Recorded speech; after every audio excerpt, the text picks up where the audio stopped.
करवा दूं तेरा लीड कोड सॉल्व। देख देख देख देख कैसे मुस्कुरा रहा है।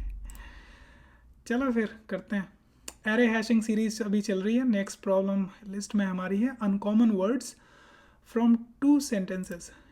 ये लास्ट प्रॉब्लम जो हमने की थी, find the difference of two arrays, वैसी ही प्रॉब्लम है, उसी तरीके से हम इसको सॉल्व करेंगे। So a sentence is a string of single space separated words where each word consists only of lowercase letters. A word is uncommon if it appears exactly once in one of the sentences. Now, and does not appear in the other sentence. So basically, हमको ऐसे words collect करने हैं जो दूसरे वाले sentence में ना हो, और ये दोनों पे अप्लाई होता है। दोनों में से वो अनकॉमन वर्ड्स निकालने हैं एज ए लिस्ट, वो हमको रिटर्न कर देने हैं किसी भी ऑर्डर में। ठीक है, तो कहते हैं कि given two sentences S1 and S2 return a list of all the uncommon words, you may return the answer in any order. So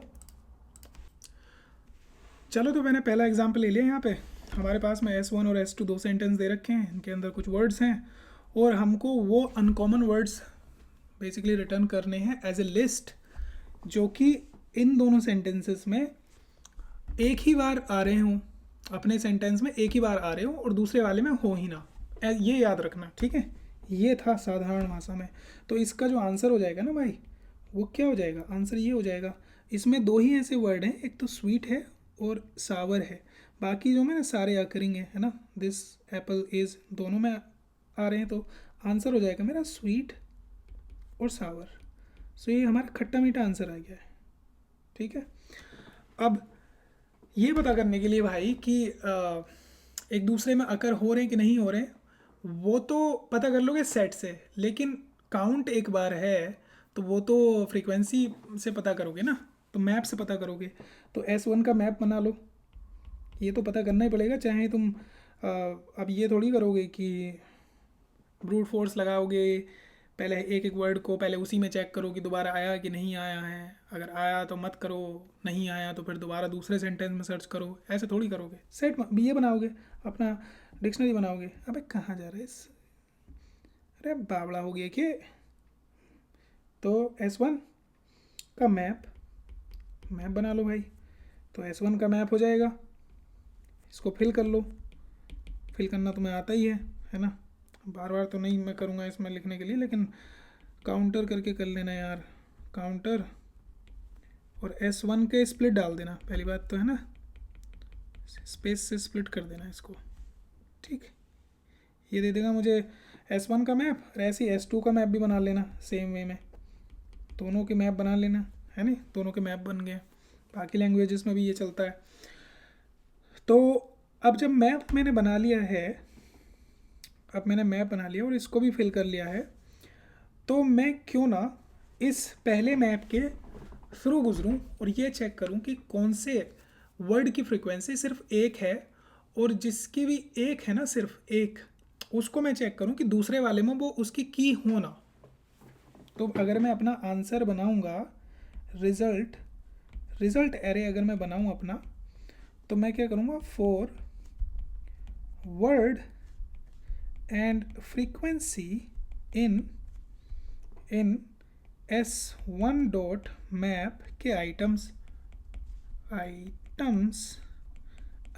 song. अबे ये कैसे हो गया, हाँ आइटम्स, इसके आइटम से मैं गुजर रहा हूँ।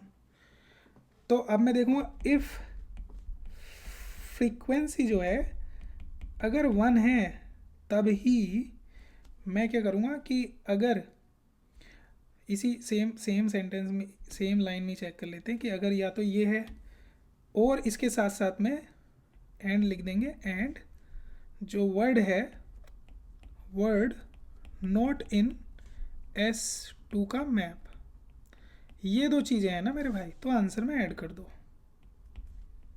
अबे आंसर नहीं था, रिजल्ट बनाया था वो, एक में आंसर लिख दिया, एक में रिजल्ट लिख दिया, है ना। रिजल्ट डॉट अपेंड वर्ड, ये इधर से आ गया। और सेम ही वे में एक फोर लूप चला लेना अपने S2 के मैप पे, है ना, एक फोर लूप चलाना S2 के मैप पे, सेम सेम वे में मैं ये सेम चीज़ कॉपी कर दूंगा। तो कॉपी कर ही देते हैं ना भाई। ये देखो, मैं इसको यहाँ से सीधा उठाऊंगा और कॉपी कर दूंगा, नीचे ले जाऊंगा। ये देखो, कॉपी कर दिया। अब इसमें अपनी मेन चीज़ें वो मार देते हैं कि भाई ये जो है, अरे सीधा मारो, इसको 2 ही तो बनाना है, इसको 2 बनाना है और इसको 1 बनाना है और वर्ड को ऐड कर देना, हो गया। बाद में अपने फालतू कुछ नहीं करना, रिटर्न कर दो अपना आंसर, रिटर्न रिजल्ट। देखो आ गया अपना सुंदर सा रिजल्ट, सुंदर सा रिजल्ट आ गया। ये अपना जो है ना, अगर मैं इसको यहाँ से हटा दूँ और टाइम कॉम्प्लेक्सिटी अपनी लिख लेते हैं, तो टाइम कॉम्प्लेक्सिटी इसकी दोस्तों क्या हो जाएगी, टाइम कॉम्प्लेक्सिटी हो जाएगी big of m plus n, जहाँ पे m जो है इसका साइज़ है और n इसका साइज़ है, ऐसे मान लेना। और स्पेस भी अपनी भाई वही हो जाएगी। हम दोनों का मैप बना रहे हैं और आंसर भी बना रहे हैं, क्या पता कोई सब शब्द अलग अलग हों, एक ही बार आए हों और एक दूसरे में हो ही ना, तो सब प्लस करके लिखोगे ना एक जगह।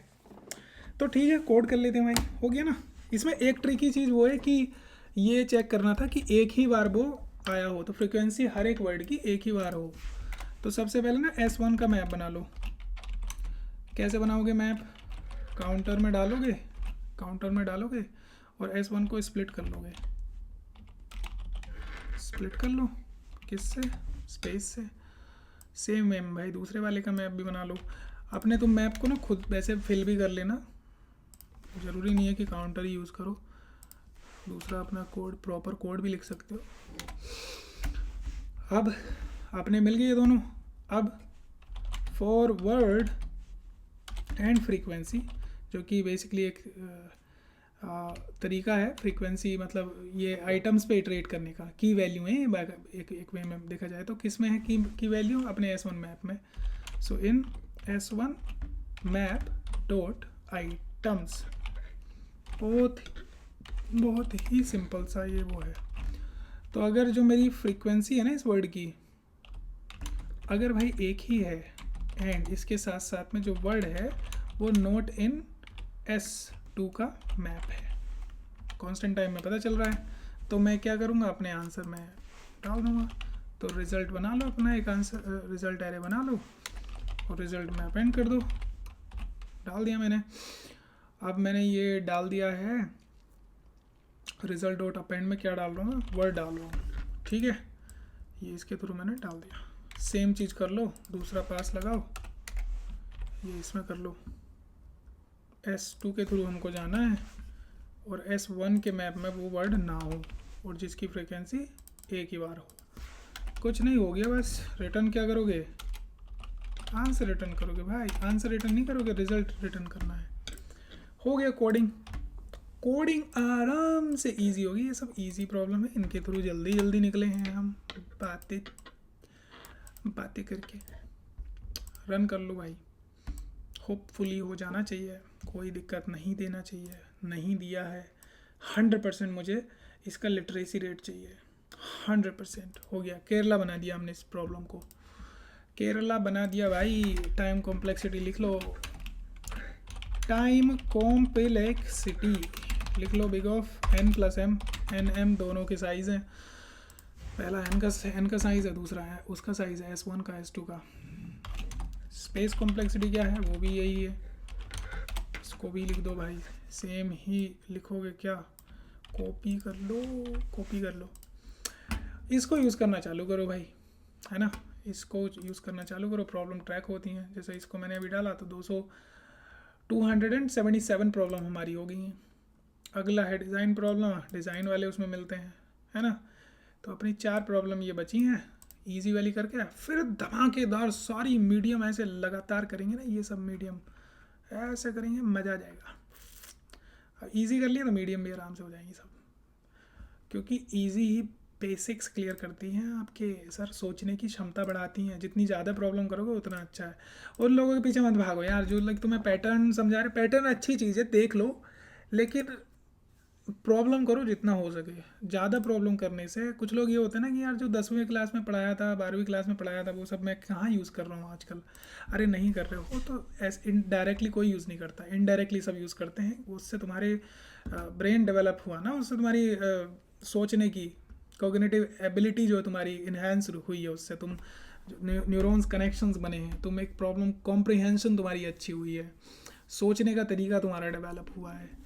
अगर वो सब तुम स्किप मार के ये कर रहे होते डायरेक्ट, तो कर पाते? कभी नहीं कर पाते। ब्रिक्स बाय ब्रिक्स पे ही बिल्ड होते हैं भवन, पैलेस बिल्ड होते हैं, ठीक है। जैसे ये प्लेटफॉर्म हमने बनाया है, इसको थोड़ा यार प्रमोट करो, मतलब इसको यूज़ करो यार, फ्री प्लेटफॉर्म है नहीं? चलो बाय।